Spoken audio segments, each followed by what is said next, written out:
You're listening to the Cyberwire Network, powered by N2K.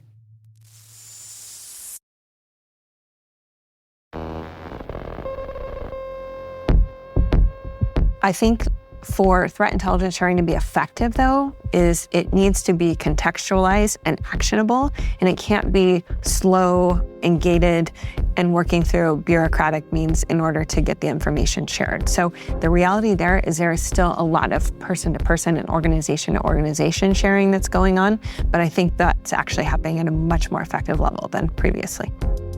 The Russia-Ukraine invasion really was a catalyst for a lot of that. And that's not to say that there wasn't great information sharing going on before, because there was. But when it actually came time to say, wow, okay, there are people's lives we need to protect here, I think a lot of those barriers broke down. Welcome to Threat Vector, the Palo Alto Networks podcast where we discuss pressing cybersecurity threats and resilience and uncover insights into the latest industry trends. I'm your host, David Moulton, Senior Director of Thought Leadership for Unit 42.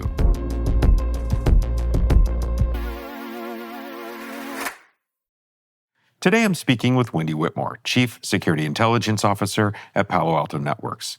Wendi brings more than 2 decades of experience leading incident response and threat intelligence teams at organizations like Mandiant, CrowdStrike, IBM X-Force, and Unit 42 for Palo Alto Networks.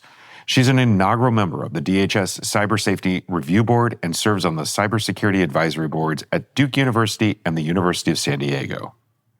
Wendi is a highly respected voice in national and global cybersecurity strategy with extensive experience countering nation-state and AI-driven threats.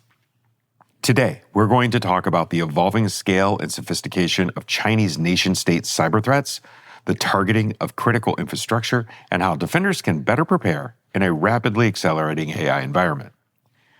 This topic is critically important because we're witnessing nation-state actors, particularly from China, operating with unprecedented speed, persistence, and global reach, threatening not just corporate intellectual property, but critical infrastructure that underpins everyday life. As defenders, we need new strategies, faster detection, and greater resilience across entire ecosystems. Here's our conversation.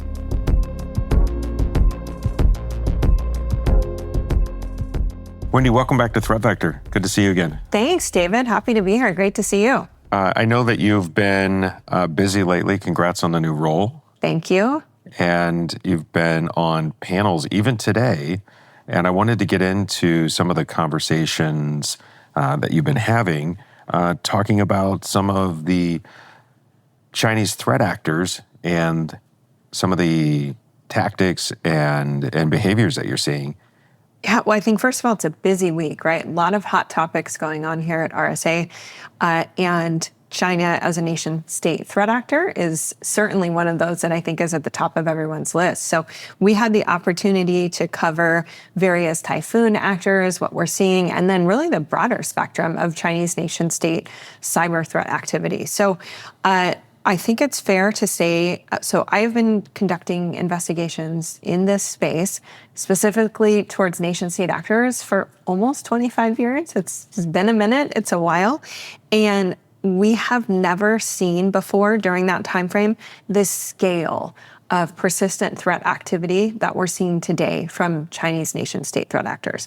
So hands down, bar none, that is the reality today. And I think that what makes it a little different than what we've seen before is their ability to operate and collect information and data at scale, whether it's from critical infrastructure entities, whether it's for corporate espionage purposes, whether it's simply data collections to be used for a later time. And so that's concerning, and that's certainly at the top of everyone's mind. Some examples of that are like we see CVEs being exploited at scale to a degree that we have not seen before. We're looking at within hours, in some cases minutes, in mass vulnerabilities being identified, and then systems and applications and services being identified for future exploitation. So that's a concern, whether you're a critical infrastructure operator or you're running a technology organization, that those continue to be extremely pervasive. I think another example of the scale we're seeing when you look at government espionage. Within the United States, we talk a lot about threats to the United States. But the reality is, if you're an ally of the Chinese government, you're just as likely to be impacted by espionage as people who are not on the top of that ally list. So last year, we released research about 23 different government organizations in Cambodia being compromised at nearly the same time. So we're looking at whole of government scale operations. And then specifically related to China and Taiwan, right? We're seeing any business entities, government organizations that are operating within the South China Sea. Europe in particular has 40% of its trade moving through the South China Sea. So at any time, that's a concern in terms of just the discussions that are at the forefront of everyone's mind related to trade negotiations and international trade policy, and how are countries going to be reacting to that. All of it's super intertwined. So that's definitely at the top of the list in terms of concerns. Wendi, that sounds incredibly concerning. What are some of the implications of the outdated OT systems, those with remote access? How are those systems playing into some of the cases that you're looking into? Well, I think the biggest concern there is that in many cases, industrial control systems and OT environments were not designed with security in mind. They were designed with uptime and availability as their primary goal. And so that means security is oftentimes bolted on after the fact. So now you have legacy systems, which in many cases are end of life. They're not able to be patched, and they're critical to making sure manufacturing environments are running correctly, as well as other types of environments that are leveraging that technology. So we see this not only in ICS environments, but we see it even in corporate IT environments where attackers are specifically going to devices at the edge that don't have the same types of endpoint protection in place in order to compromise those and leverage them as the way into the environment. So that continues to be really a major concern and an area that will likely continue to be for some time moving forward.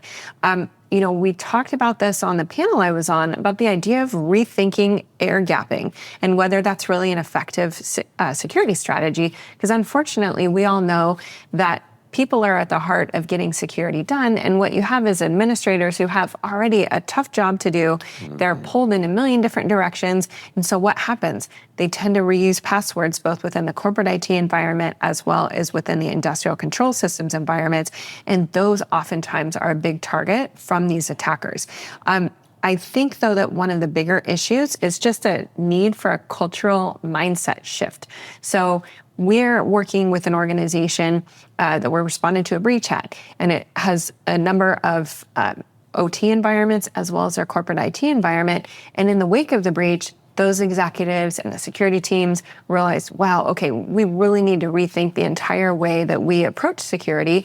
The way we've been doing it isn't going to be effective moving forward in terms of being able to have insight and visibility at the edge within the OT environment. They realize the criticality of it, but unfortunately for them, they realize that after the fact and after a breach, we want more organizations to be thinking of this proactively and be looking at how they can implement really zero trust principles within those OT environments. Yeah, you reminded me of sitting across from my doctor a couple years ago, and he was telling me it's time for some blood pressure medicine, and it was after the fact that I got the message, and it would have been better had I started running, maybe cut down on the salt and the caffeine.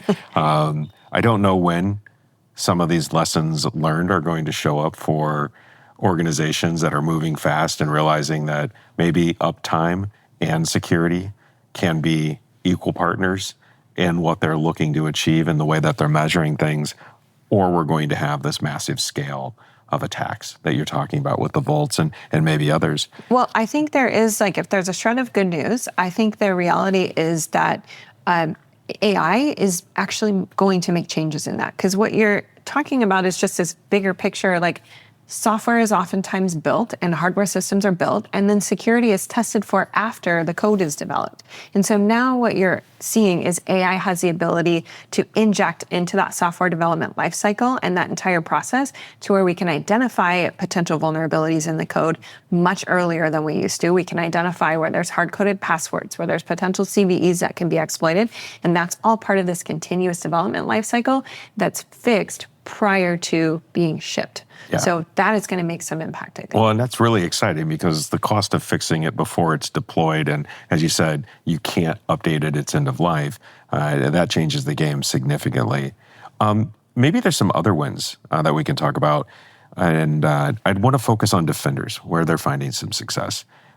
Can you talk about what's working well maybe with threat detection and intel sharing? I do think intel sharing is happening more effectively than ever before.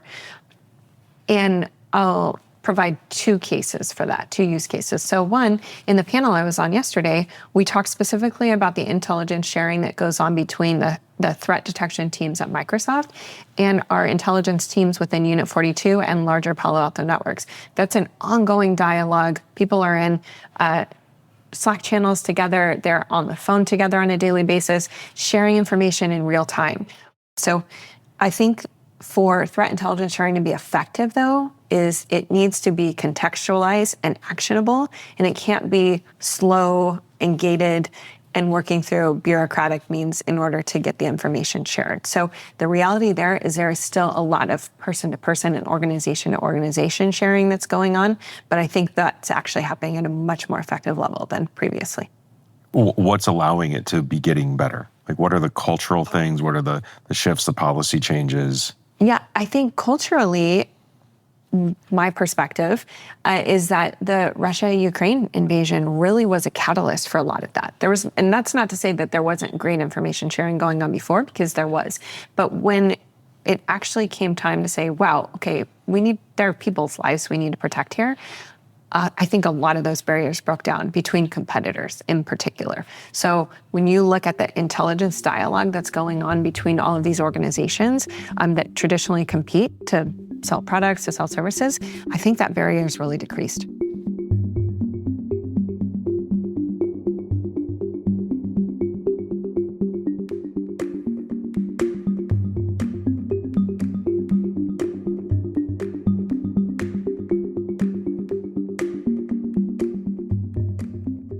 So Wendi, what's next? How can organizations better prepare through scenario planning? I think scenario planning and live action kind of testing and exercises is one of by far the best opportunities organizations have to prepare. But in order to do that successfully, there are some key pieces. One, it cannot be just security professionals who are involved in that. It really needs to be from the boardroom to the security operations center, and then better yet, extending to partners, vendors, external counsel, law enforcement, and even better yet, bring the regulators into this dialogue. All of those organizations, if working together, are really there to help protect organizations against these threats, to make sure that they are resilient when there is a breach. And so the most prepared organizations we see are having that level of dialogue and preparedness and making sure that those relationships are in place in advance of an attack, and that they're not only looking at like what happens if our organization goes down, but they're looking at what if one of my most critical supply chain providers goes down? What do we do then? How do we communicate with them during this event? What kind of new infrastructure are we going to be setting up? And that's everything from the hardware that may be required to run the network to how are we going to, like, what email devices, for example, what email accounts are we going to communicate from, right? All of those are things that should be included in that pre-planning.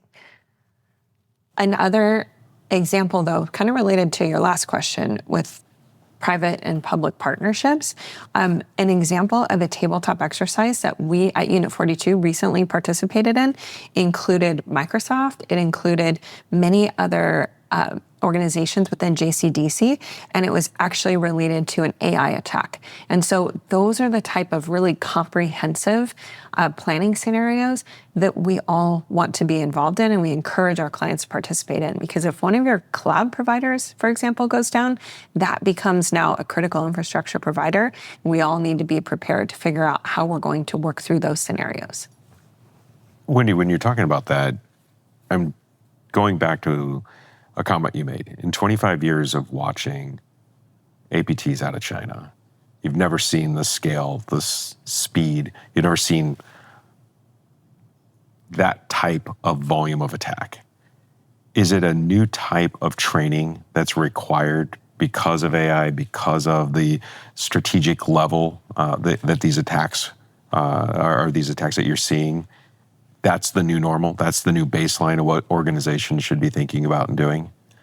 Absolutely. I agree with that. I think that you're looking at a level of breadth across an organization and their entire ecosystem of providers and experts that they work with on a daily basis to come together to really ensure that the entire ecosystem is resilient. I think a great example of this is the work we did with the Olympics last year. So the Paris Olympics in the summer, we worked with critical infrastructure providers who are providing power to the games, transportation, rail lines, airways, buses, infrastructure providers like the actual physical security at these events, and then all of the financial processing systems. So not necessarily the Olympic Committee itself, which might be forefront and top of everyone's mind, but I think that shows just all of the providers that have to come together to make some sort of big event possible.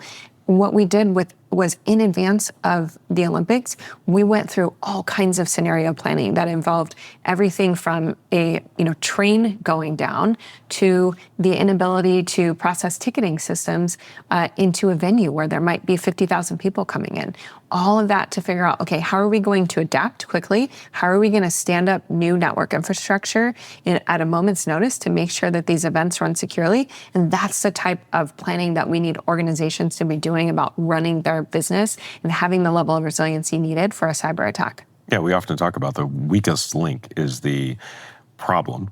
And when you're talking about integrated systems and businesses, any of those could have a weakest link inside of them, and it takes down the entire thing. I think about the idea of the Olympics and losing transportation or payment, and that's the game, right? You're immediately in trouble. So let's look into the future a little bit and predict what are some of the blind spots that concern you? I think right now, the speed with which AI is being implemented and the level of vulnerabilities that presents to organizations as they need to build AI within their applications, they need to adapt and adopt technologies that are leveraging AI, it's just creating a lot of potential for new areas of weakness that we haven't yet identified. Just this week, the FBI released information that suggests that the Chinese government is testing AI as part of the entire attack lifecycle. And that's something we suspect not only nation states are going to be doing, but certainly cyber criminals as well. What's the top step organizations should take right now? So we often say, David, that organizations should be fighting AI with AI. But that term can be misinterpreted or it can be kind of ambiguous. And so what do I mean by that? I mean, organizations need to be looking at, on the defensive side, how they implement AI into their workflows to give them increased visibility and increased speed to detect threats. There is no way that we are going to defeat these adversaries if we are working at manual speed and not taking as many of the manual tasks away from the humans, letting machines do those, and letting humans do what we do best, which is really then work on solving the most challenging problems that exist within the space with the aid of technology that's solving some of the larger, more processes that we can automate. What is the one thing a listener should take away from today's conversation?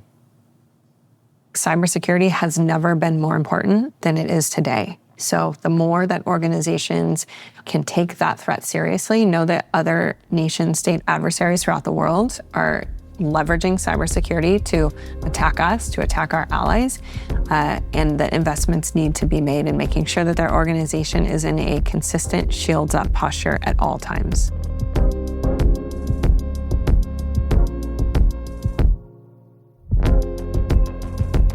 Wendi, thanks for a great conversation today. I really appreciate you spending the time, sharing the insights, talking about public-private, talking about some of the things that you're seeing that are going on with nation-state cyber threats. We'll look forward to having you back on Threat Vector as soon as you're ready. Awesome. Thank you, David. That's it for today. If you've liked what you heard, please subscribe wherever you listen and leave us your review on Apple Podcasts or Spotify. Those reviews really do help me understand what you want to hear about. If you want to reach out to me directly about the show, email me at threatvector@paloaltonetworks.com. I want to thank our executive producer, Michael Heller, our content and production teams, which include Kenny Miller, Joe Benacourt, and Virginia Tran. Elliot Peltzman edits the show and mixes the audio. We'll be back next week. Until then, stay secure, stay vigilant. Goodbye for now.